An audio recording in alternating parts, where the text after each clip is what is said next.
Et salut les amis, c'est Okayo, et aujourd'hui on se retrouve pour la suite du mystère du meurtrier des rêves, hein. Donc dans le dernier épisode, nous nous étions arrêtés au moment où Shinji s'était jeté sur nous, parce qu'il avait pensé trouver comment annuler la malédiction. Parce que pour lui, le fait de tuer la dernière personne qui est censée mourir, donc nous, va stopper la malédiction et le laisser lui en vie. Mais bon, du coup, ça ne nous arrange pas parce qu'au final, on meurt.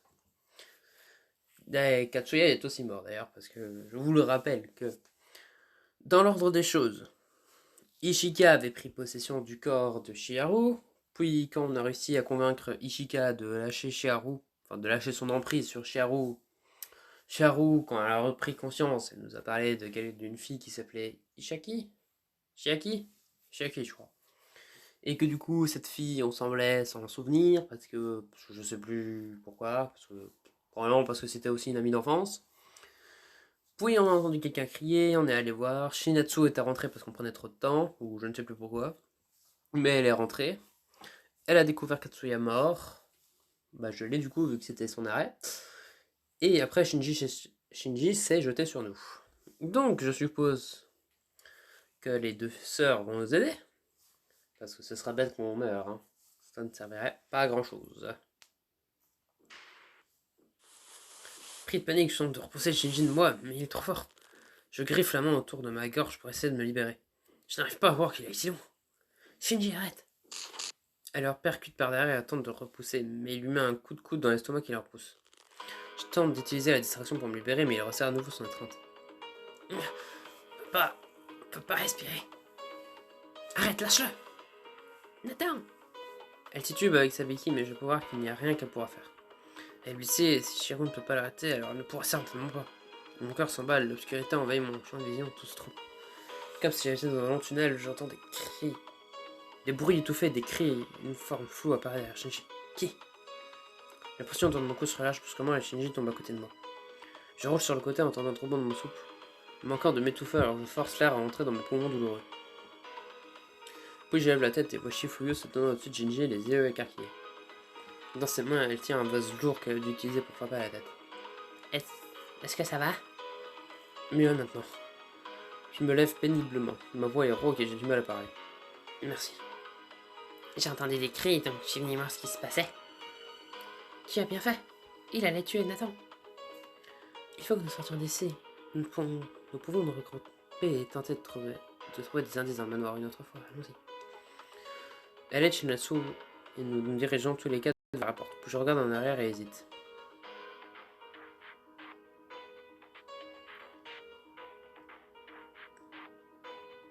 Nous ne pourrons pas laisser Shinji ici. Je déteste le dire de cette façon si directe. Mais si, nous pouvons. Il vient de tenter de te tuer, Nathan. Tu as entendu ce qu'il a dit? Il va réciter quand il se réveillera. Mais ça me semble injuste de l'abandonner dans un manoir maudit comme ça. Ishika l'a déjà maudit. Donc ce n'est pas comme si les choses pouvaient empirer. Si ça ne te dérange pas, je préférerais ne pas être dans le coin quand il se réveillera. Il pourrait savoir que c'est moi qui l'ai assommé. Je suppose que tu as raison. Mais ça me paraît pas bien de partir en laissant Shinji. Je pense à son désespoir et me demande si la malédiction nous déchirera avant que nous puissions l'arrêter. Est-ce que nous avons vraiment le moindre espoir de lever la malédiction ou est-ce que nous nous faisons des illusions? Sortir et respirer l'air frais est un soulagement. Même si le manoir semble anormal, il y a une ambiance oppressante. Comment te sens-tu, Nathan? Tu as besoin d'un docteur? Je me frotte la gorge et grimace. Je vais probablement avoir quelques bleus demain, mais je pense que ça ira. Tu es sûr? Tu n'as pas perdu conscience à un moment, non? Non, ce n'est pas allé jusque-là. Très bien. Alors je vais emmener Shinatsu voir un docteur pour ses chevilles. Nous verrons quelle est la prochaine étape pour plus tard. Alors qu'elles se mêlent ensemble du manoir, je me tourne vers Shifuyo. Je peux te ramener chez toi si tu veux. Merci Nathan. Nous nous retrouvons à nouveau sur la route sombre menant à la maison des sœurs. Shifuyo tremble et se rapproche de moi. Merci encore de me raccompagner. Cette journée a été suffisamment dure sans que j'aie à rentrer à la maison dans le noir. De rien, c'est moi qui devrais te remercier, tu m'as sauvé la vie après tout. Tout le monde aura fait la même chose. Je suis surpris de voir que tout soit venu dans le noir. Je sais que tu ne voulais pas être laissée dehors toute seule, mais entrer dans le manoir seule a dû être encore pire. J'étais terrifiée, mais je pouvais entendre les cris. Je ne pouvais pas continuer à m'inquiéter pour moi alors que vous étiez en danger. Merci. Ça fait un peu bizarre. Pour être franc, je n'arrive pas à croire que j'ai vraiment fait ça. Foncer à l'intérieur et frapper Shinji pour te sauver la vie. Je me suis toujours plutôt vue comme une demoiselle en détresse. J'éclate de rire. Je suis sérieuse, s'il te plaît, ne me prends pas pour une sorte de fille courageuse qui font sauver les gens. Je suis généralement pas comme ça du tout. Est-ce que ça serait mal que je te vois comme ça? Oui, ça pourrait te faire croire que je peux facilement m'occuper de moi-même, alors que notre classe m'élierait facilement mademoiselle qui a le plus besoin d'être sauvée. Incapable de me retenir, j'éclate de nouveau de rire. Monsieur Fouillot, sur le contraire, est plutôt inquiète par cette situation. Je ne trouve pas de mots pour parler à quelqu'un qui se tient à ce point à ce qu'on pense. Quelqu'un qui tient à ce point à ce qu'on la pense, compétente, dont je me contente de secouer la tête et de garder mes pensées pour moi. Tu ne vas rien dire. Qu'est-ce que je devrais dire? Tu pourrais tenter de me rassurer? Je sais que tu peux t'occuper de toi. C'est exactement l'opposé de ce que je voulais entendre. Allez, arrête de douter de toi. Tu ne comprends rien. Oublie tout ça. Elle boude pendant le reste de sa chaîne menant chez elle, mais elle sourit un peu lorsqu'elle atteint le chemin menant à sa maison. J'accompagne Chivoyo à sa porte. Tu es entré? J'entends à peine, mon regard est fixé sur le jardin. Ce souvenir qui m'est revenu au manoir me revient à nouveau en tête. Chiaki. Attends. Désolé, tu m'as posé une question? J'ai demandé si tu voulais entrer. Oh. Je regarde à nouveau l'arbre, j'ai besoin de réponse. Ouais. J'aimerais rester encore un peu. À l'intérieur, j'appelle mes grands-parents pour leur dire où je suis et que je rentrerai dans un petit moment. Faut que je regarde autour de moi, à la recherche de quoi que ce soit qui pourra me remplacer de souvenirs. Rien. L'arbre, le manoir et sinon, sont les trois choses que je suis parvenu à faire remonter dans mes souvenirs d'enfance perdus. Est-ce que tu voudrais manger quelque chose? D'accord, si tu manges aussi. Je vais nous faire un dîner. Elle se dépêche de sortir de la pièce. Mais je suis toujours perdu dans mes pensées. Pourquoi est-ce que je suis allé au manoir il y a toutes ces années? Qui était cette fille? Est-ce que c'était vraiment Ichira? Hé, Shifuyo. Ouais? Est-ce que le nom Chiaki signifie quoi que ce soit pour toi? C'est un joli nom. Mais ça ne te rappelle rien? Tu connais personne appelé Chiaki? Je ne crois pas, pourquoi? Oublie ça. On dirait que je dois obtenir des réponses de Shiro. Alors c'est plus que ce qu'elle me dit. Shifuyo réchauffe des bols de soupe. Et nous nous asseyons ensemble pour dîner.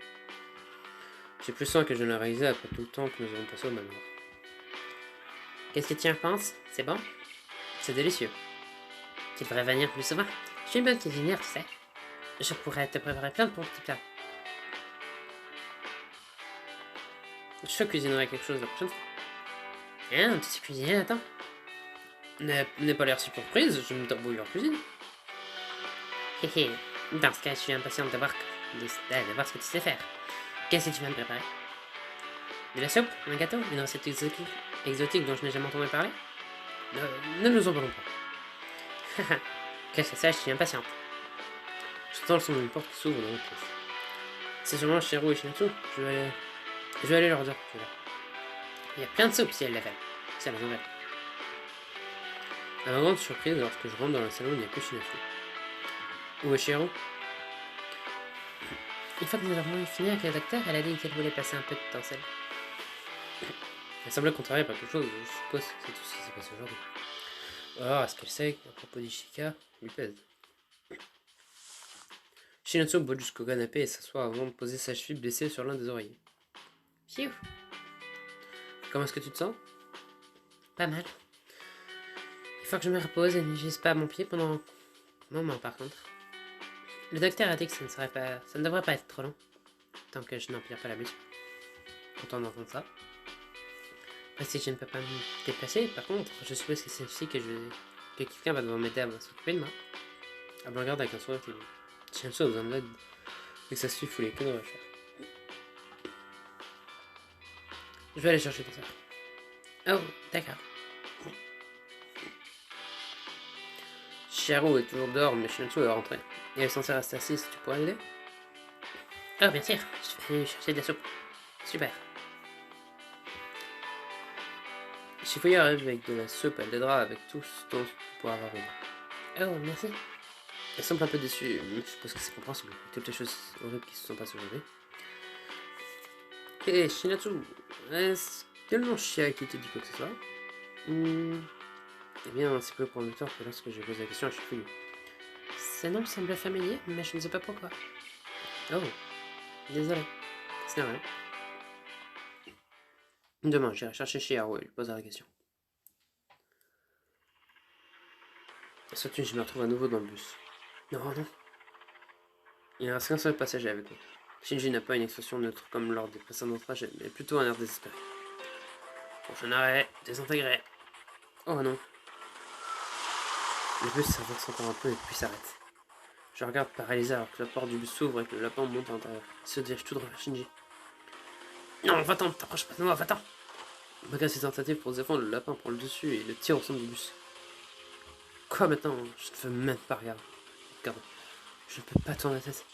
Le bus tremble et une trappe s'ouvre dans le sol dessous.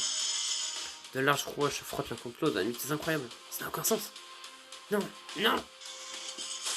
Le lapin lance dans le trou, son cri d'agonie est interrompu par un geyser de sang projeté dans le bus.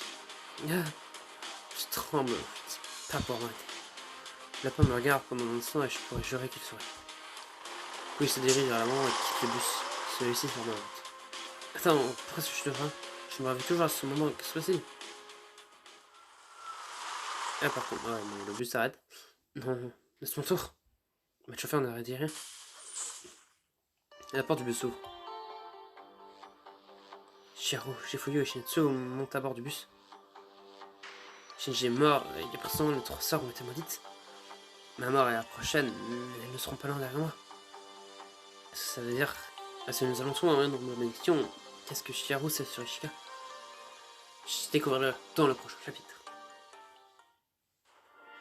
Eh bien, bon bah on a fini avec les personnages inutiles, hein. Katsuya et Shinji sont définitivement morts, hein. Après cette belle tentative de meurtre. Et on apprend maintenant que les 3 sœurs sont maudites aussi. Bon, après elles sont rentrées dans le manoir, donc voilà. Du coup, dans le prochain épisode, on trouvera du coup probablement le cadavre de Shinji. Ah non, à moins qu'il soit toujours dans le manoir. Bonne question. Bon, je suppose que... Ouais. Par contre, il y a un truc que je n'aime pas dans ce genre de jeu. C'est quand tu as les choix qu'il faut faire avec les diamants, parce que généralement, ils te laissent assez de diamants pour faire un choix. Mais après, tu ne peux plus faire de choix, à part en regardant des pubs, et du coup, ça... Bon, voilà. Et du coup, le personnage, il a toujours des réactions comme s'il comprenait rien à ce qui se passait. C'est fou. Genre, les situations sont évidentes à chaque fois, mais vu que tu ne peux pas choisir le choix que tu voudrais prendre, bah... Eh bah, tu réponds comme un abruti. Mais bon, j'espère quand même que cet épisode vous aura plu. Si jamais c'est le cas, n'hésitez pas à vous abonner et à lâcher un like. C'était Okayo. Allez, salut!